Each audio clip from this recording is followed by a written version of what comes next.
The Majingilane Lions were a brotherhood, 5 males from the same pride who, instead of going their separate ways, decided to stick together.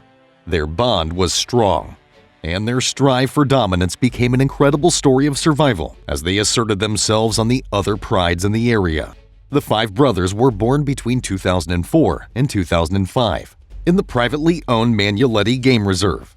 The reserve is bordered by South Africa's Kruger National Park, Sabi Sands, and Manyelethi Game Reserves. In 2010, they left their pride, and together, they traveled southwards to Sabi Sands, where they would rain terror on the lions already established there. The lions in the park didn't know what was coming for them. Bold and brazen, the brothers excelled at taking down buffalo, and they were about to excel at domination too. The brothers were distinctive, each with his unique marking, such as a dark mane or a scar on his nose. Their rise to domination began in 2010. Their first task was to take down their competitors, lions that had been in Sabi Sands their whole lives.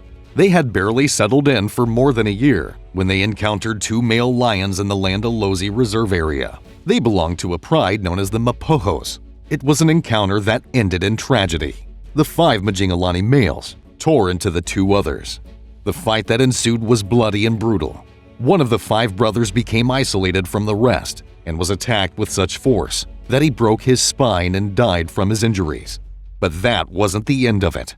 The remaining 4 males were determined to seek revenge. They waited until cover of darkness before their counterattack. Stealing through the night, they raised their heads and sniffed the cool air. They had picked up the scent of the male lions. They closed in, each paw print soft and silent on the dry, dusty ground. When they came within striking distance of the 2 males, they pounced.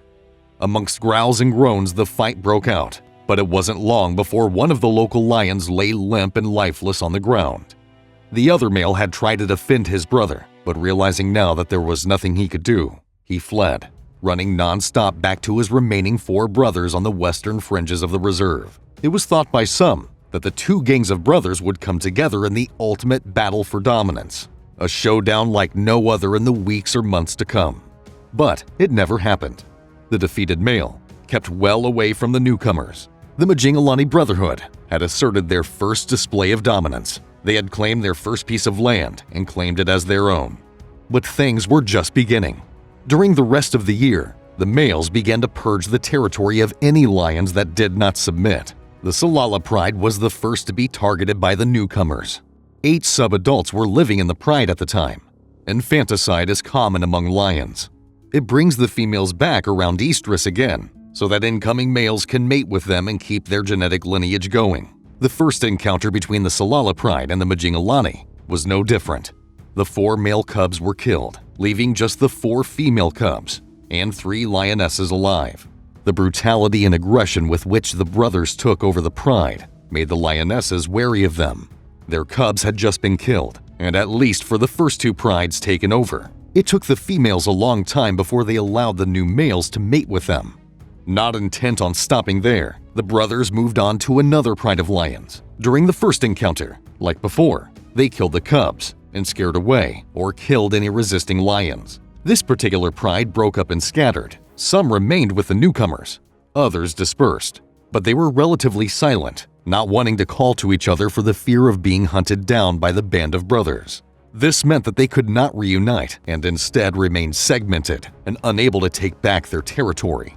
Over the course of 26 months, the Majingulani brothers dominated 5 prides of lions. These were impressive stats. Through their domination, they sired 34 cubs in just 2 years since arriving on the scene. Maintaining that status in their ever-growing territory was incredibly hard work. Their territory now consisted of around 66,000 acres, or 3 times the size of Manhattan. They tirelessly patrolled its borders, continuing to assert their dominance over the lions and lionesses they controlled. Barely any lions in Sabi Sands were unaffected by the powerful brotherhood. Often the Majingilane Lions split up to cover their territory and patrol the borders. When they called to one another, they would come together. Battles were common and fierce. Once an intruding coalition stumbled across the brotherhood by accident, one of the male lions paid a hefty price. he was set upon, and although he put up a brave fight, he was badly mauled. His life was hanging in the balance. But, mercifully, a bull elephant who had been grazing nearby charged the whole group of lions and sent them all scattering into the thorny thicket, saving the intruder's life. The Majingilane Lions couldn't achieve this level of domination without each other. They relied on each other to secure their prides and to secure the territory. But as they neared the age of 10 years, they began to show signs of wear and tear. Typically, male lions only live for around 10 years in the wild. Forming a coalition can extend their life expectancy slightly. The brothers began to slow down. They once stood proud and tall. Their thick, impressive manes magnified their bodies rippling in muscle. Their eyes were sharp and wide as they scanned the surrounding undergrowth for signs of potential threat. But after ruling for 8 years, one member of the Brotherhood succumbed to his age. He was known as Hip Scar, for obvious reasons. Those who had observed these lions from the very beginning of their reign had suspected this one would be the first to fall. Although the brothers were a tight-knit gang, he was the last to mate with any females and often wandered off on his own. Somewhat of a loner, the other brothers sometimes failed to respond to his calls. So, the foursome became a threesome. But age was about to catch up with the rest of them too.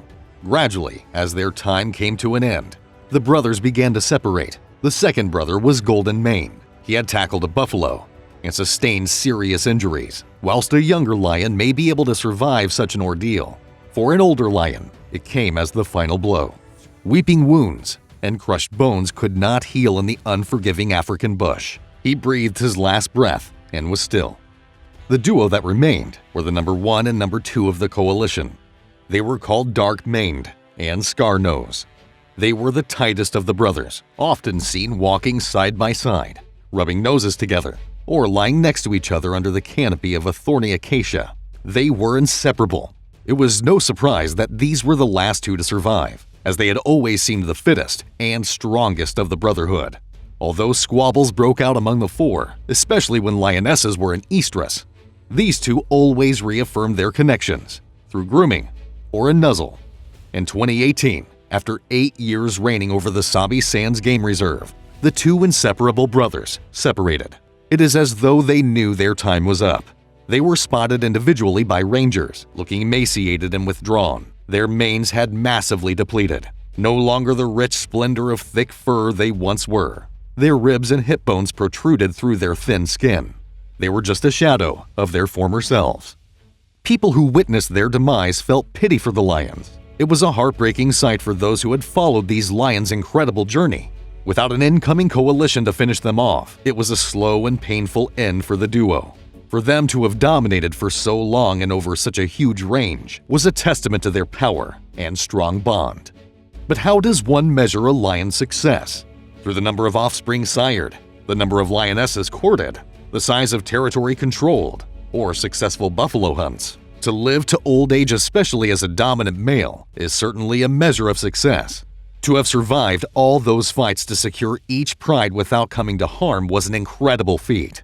And so it was that one of South Africa's most memorable coalition of male lions came to an end in 2018, making way for the next battle for dominance. That's all for today. If you enjoyed this video, don't forget to like, subscribe, and share it with your friends. You can also leave a comment with what you would like to see in the following videos. Thanks for watching. See you next time.